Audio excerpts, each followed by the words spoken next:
Bonjour chers internautes, chers citoyens du monde, bonjour. Mohamed Sall est ravi de vous retrouver dans sa chaîne de YouTube pour l'explication des programmes géopolitiques des Nations Unies, les programmes directeurs des Nations Unies.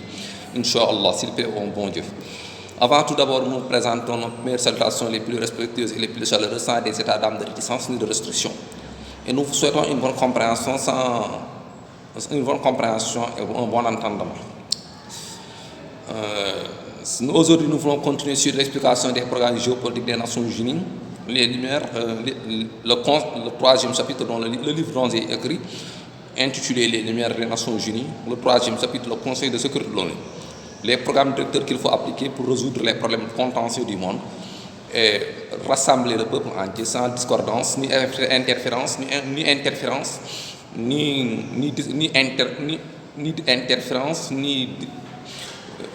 distinction de culture, de race, d'ethnie ou de religion.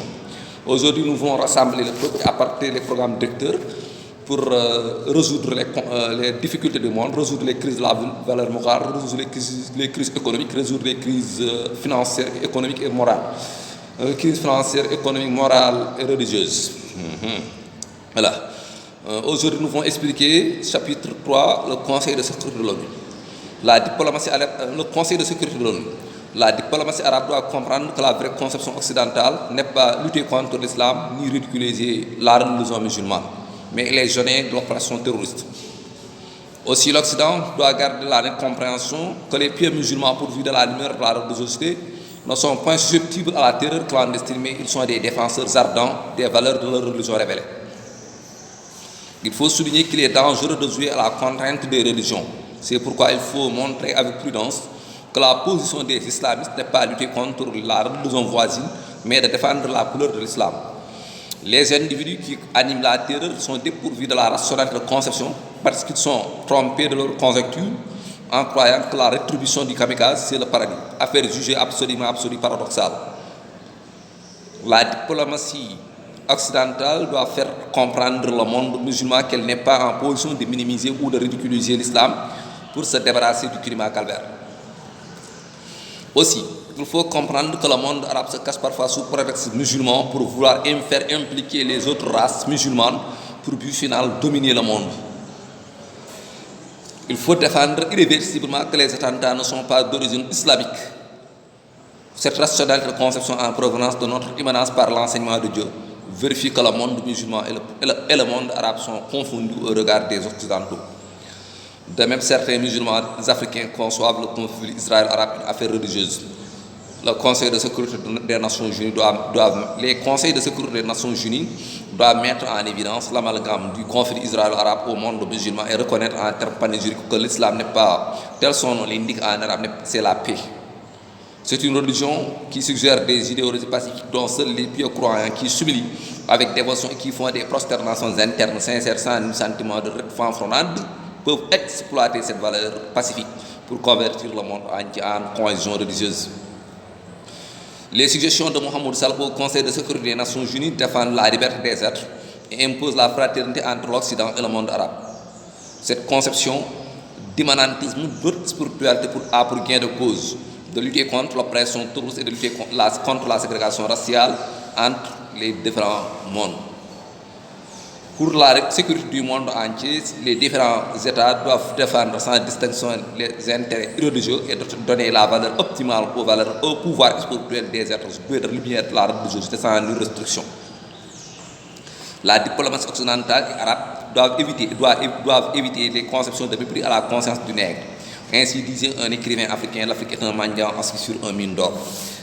Même si la diplomatie africaine est faible pour réconcilier les États dominants, le déterministe de l'âme est originaire d'Afrique avec sa conscience multidimensionnelle pour imposer ses connaissances rationnelles aux honorables membres des Nations Unies avec humilité et révérence. Les conseils de sécurité doivent être soutenus par des théologies religieuses de très haute spiritualité avec l'appui de la volonté de manière de publication des sociétés perverties. Ils doivent être basés sur les connaissances rationnelles émanant de la dunya pour faire vivre le siège des Nations Unies des lumières juridiques pour l'équilibre du monde bouleversé de régimes concurrentiels contradictoires qui n'ont aucune portée symbolique pour l'évolution de l'univers. Pour construire un monde en paix, il faut prendre en considération toutes les différentes cultures et races et imposer l'égalité des différents peuples au Conseil de sécurité des Nations Unies. Pour diriger un système pacifique de réconciliation, l'expérience de correction nous exige de corriger la conception occidentale des mots arabes intifadas et zioniste, qui signifie être un serviteur de Dieu en son entier. Les Nations Unies sont demandées avec politesse massive de proposer les lumières finales pour apporter par le déterminisme de l'âme à la diplomatie arabe, européenne et américaine, avec les dévouements sincères à la morale des religions révélées proposées par le Mahdi sans restriction. C'est dans cette prise de position que nous parviendrons à redresser le bilan économique vers un progrès meilleur et à lutter contre la crise des valeurs morales religieuses. La diplomatie africaine est conseillée de faire allégeance aux vérités apodictiques imposées par la doctrine mohammédisme. Le Conseil de sécurité des Nations Unies doit faire l'analyse des politiques sectaires américaines et sémitiques. Pour maintenir la paix, il faut la réconciliation sincère du monde juif et le monde arabe par des politiques ferventes qui incarnent des relations solides entre les différents mondes religieux. Pour sécuriser l'univers, il faut s'entretenir par des politiques transparentes sans dissimuler des stratagèmes de complices. Voilà. Les Nations Unies doivent lancer la politique de lutte contre l'espionnage étatique des régimes voisins. Par exemple, l'ex-président américain Bush a connu des stratagèmes d'espionnage des régimes politiques irakiens, afghans et coréens. Ce phénomène, c'est de l'injustice. Seules les Nations Unies doivent être chargées de contrôler les différents régimes étatiques, créer un terrain d'entente entre les systèmes de gouvernance. Les conseils de sécurité des Nations Unies, l'ONU, doivent orienter le groupe vers une atmosphère de solidarité et de liberté d'opinion pour la libre coexistence cosmopolitique. Il faut éviter des sentiments cyniques envers les nouvelles lumières politiques et proposées par le Mahdi déterministe de l'âme par l'enseignement de l'Union des vérités apodictiques émanant de l'immanence de l'Aduniya. Les nouveaux systèmes des Nations Unies transparents constituent la bibliothèque de cette organisation pour veiller à la sécurité du monde entier.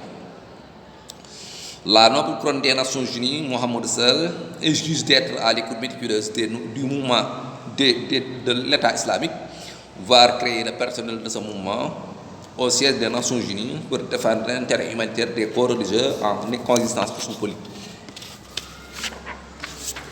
Voilà. Le Conseil de la sécurité du monde se fera avec la liberté totale du peuple palestinien et créer le dialogue fervent entre le chef de la diplomatie, Mohamed Sall, et le chef spirituel du mouvement Al-Qaïda. Voilà. La face-à-face entre le Mahdi déterministe de l'âme et le démon du monde actuel changera le monde entier en une cohésion islamique avec le progrès économique pour convertir l'univers en une atmosphère paradisiaque. Les géopolitiques de compréhension de l'anthropocentrisme de l'âme suggèrent aux Nations Unies d'incarner la politique de coexistence entre le monde arabe et l'Occident et inviter les continents asiatiques et africains à la prise de conscience des nouvelles lumières politiques des Nations Unies de l'unique Mahdi de Dieu qui annonce le retour de Isa et de Jésus-Christ pour achever les merveilles prophétiques crédibles. La politique américaine doit conseiller l'État hébreu à méfier le peuple palestinien pour vivre une atmosphère édénique partout dans le monde entier sans une opération terroriste.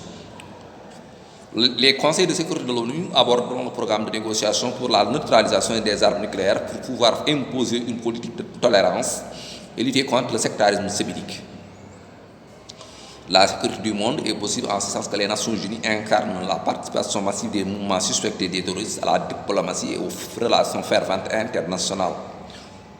Il faut lancer une initiative de coopérer avec les extrémistes musulmans dans le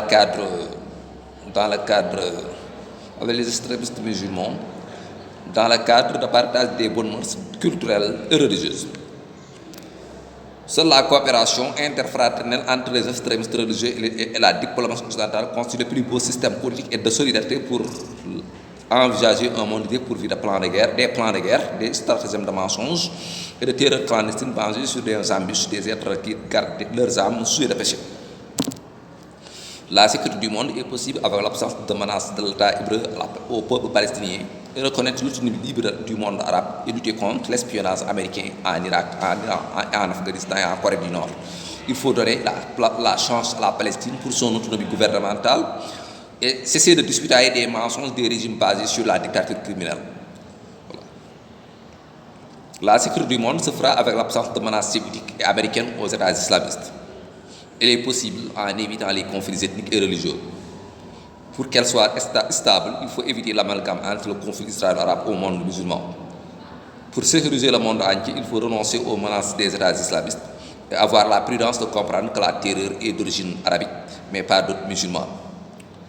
Le code sécuritaire des Nations Unies doit être rempli des idéologies décentes. Les conseils de sécurité de l'ONU prônent la non-prolifération des armes nucléaires pour cesser la concurrence aux armements. Merci beaucoup, chers citoyens du monde. C'était de la part de Mohamed Sall. C'est ce que nous avons voulu représenter aujourd'hui pour le peuple entier. Les programmes directeurs des Nations Unies pour corriger le monde entier, parce que pour corriger le monde, il faut tranquilliser les gouvernants, tranquilliser les guides spirituels et les guides religieux, apporter une politique de compréhension, des politiques de compréhension, corriger les politiques et les politologues, les juristes, apporter notre juridiction internationale pour tranquilliser le monde entier, orienter le peuple vers un système d'entente,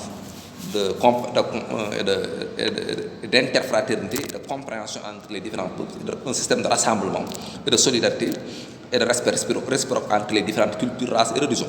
C'était dans la part de Mohamed Sall. Avant de quitter, nous souhaitons à tous les citoyens du monde entier de la paix, de la santé, de la sécurité, une longue belle vie avec prospérité.